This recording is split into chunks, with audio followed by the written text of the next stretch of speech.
السلام علیکم میرے پیارے دوستوں، آج کی ویڈیو میں ہم عربی کی ایک شاندار تعبیر پڑھیں گے جس کو ہم اپنے مضامین، گفتگو اور بہت سی چیزوں میں استعمال کر سکتے ہیں۔ آج کی تعبیر ہے فتن الشیء فلانا۔ فتنہ یہ باب ضرب سے ہے، فتن یفتن فتنا۔ تعبیر اس طرح استعمال ہوگی، فتنہ اس کے اندر تبدیلی ہوتی رہے گی، الشیء یہ فاعل بنے گا فتنہ کا، فلانا یہ مفعول بہ بنے گا۔ عربی تعبیر کا اردو میں ترجمہ ہوگا گرویدہ بنانا، مسحور کرنا، دام عشق میں پھنسانا۔ جو چیز گرویدہ بنائے گی وہ فتنہ کا فاعل بنے گی، اور جس کو گرویدہ اور جس کو مسحور کرے گی وہ مفعول بہ بنے گا۔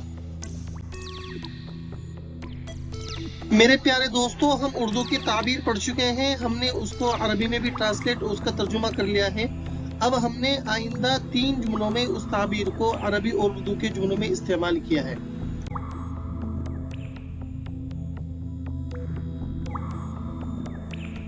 إليكم الجملة العربية الأولى تفتن مقبرة همایوں زوارها من داخل البلاد وخارجها۔ اس جملے میں ہم نے تعبیر کو فعل مضارع کے طور پر استعمال کیا ہے۔ تفتن یہ فعل مضارع کا صیغہ ہے، مقبرۃ ہمایوں اس کا فاعل ہے، زوارها مفعول بہ ہے جو فلانن کی جگہ آیا ہے۔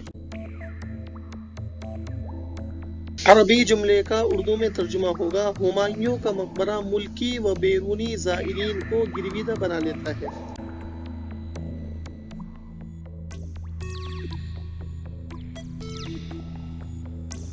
إليكم الجملة العربية الثانية بعض الخطب في الحفل فتنت السامعين والحاضرين۔ اس جملے میں فعل ماضی کے طور پر تعبیر استعمال ہوئی ہے۔ فتنت یہ فعل ماضی سے واحد مؤنث غائب کا صیغہ ہے، جس کی ضمیر لوٹے گی بعض الخطب کی طرف، السامعین والحاضرین یہ فتنہ کا مفعول بہ ہے جو فلان کی جگہ آیا۔ دوسرے عربی جملے کا اردو میں ترجمہ سماعت فرمائے۔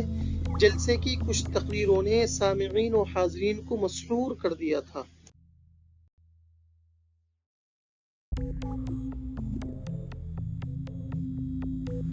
الجملة العربية الثالثة اليوم البنات الخادعات على مواقع التواصل الاجتماعي فاتنات الشبان۔ یہاں پر ہم نے تعبیر اسم فاعل کے طور پر استعمال کی ہے، فاتنات یہ صیغہ اسم فاعل ہے، جمع مؤنث کا صیغہ ہے، البنات الخادعات اس سے مراد ہے، الشبانہ یہ فاتنات کا مفعول بہ ہے۔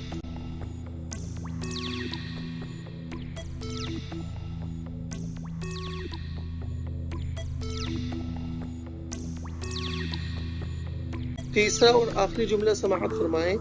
آج سوشل میڈیا پر فراڈ لڑکیاں نوجوانوں کو دام عشق میں پھنسا رہی ہیں۔